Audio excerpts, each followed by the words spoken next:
నమస్తే అందరికీ. హైదరాబాద్ నగరంలోని జూబ్లీహిల్స్ ప్రాంతంలో శ్రీ పెద్దమ్మ దేవాలయం ఉంది. హైదరాబాద్లోని అతి పురాతనమైన ఆలయాలలో ఇది ఒకటి. జంట నగరాలలో అతి పురాతనమైన ఆలయంగా పిలువబడుతుంది. హైదరాబాద్ నగరంలోని జూబ్లీహిల్స్లోని ప్రధాన రహదారికి సమీపంలో శ్రీ పెద్దమ్మ తల్లి దేవాలయం ఉంది. జూబ్లీహిల్స్లో వెలిసి ఉన్న ఈ పెద్దమ్మ దేవాలయం సుమారు 7 ఎకరాల విస్తీర్ణంలో ఉన్న దేవాలయమని పూర్వీకుల అభిప్రాయం. వేల సంవత్సరాల క్రితం ఇక్కడ దేవాలయం ఉన్నట్లు పూర్వీకులు అందించిన సమాచారాన్ని బట్టి తెలుస్తోంది.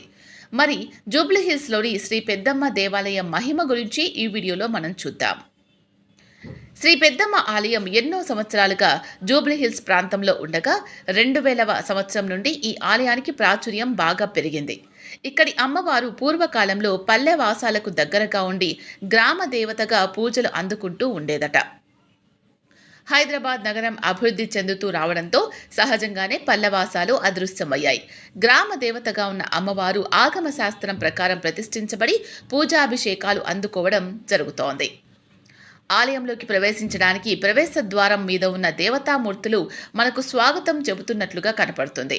150 సంవత్సరాల చరిత్ర ఉన్న ఈ చిన్న దేవాలయం, ఈ ఆలయాన్ని మూలగుడి అని అంటారు.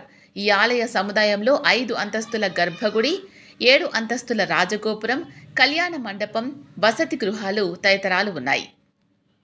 1984లో హంపి విరూపాక్ష పీఠాధిపతులచే నూతన విగ్రహ ప్రతిష్టాపన అనంతరం ఈ ఆలయం దినదిన అభివృద్ధి చెందుతోంది.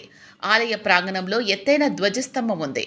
ధ్వజస్తంభం వద్ద రూపాయి బిళ్ళ పడిపోకుండా నిలువుగా నిలబెడితే మనసులో అనుకున్న కోరిక నెరవేరుతుందని భక్తుల నమ్మకం.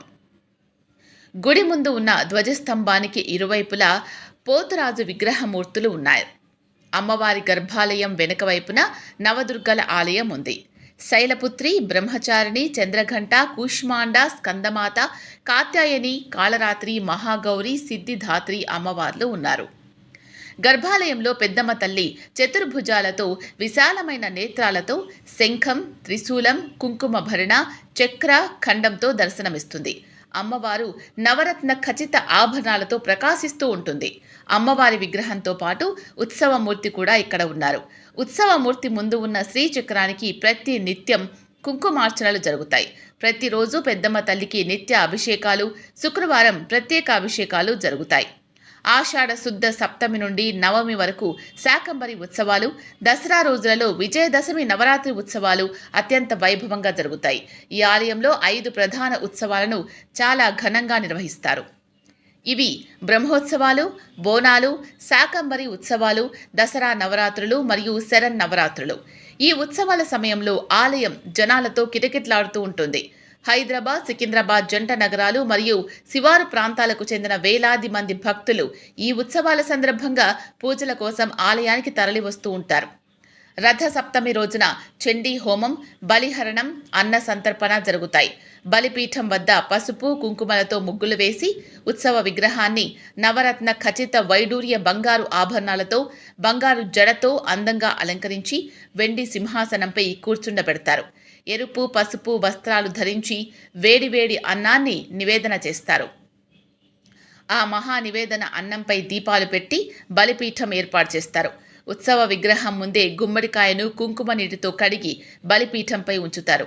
ఖడ్గాన్ని అలంకరించి పూజించి బలిపీఠం పైన ఉన్న గుమ్మడికాయను కత్తితో 2 ముక్కలు చేసి బలి నివేదన చేస్తారు.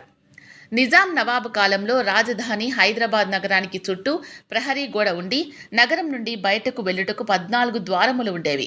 వాటిలో చారిత్రాత్మకమైన గౌలీపుర ద్వారం ఒకటి.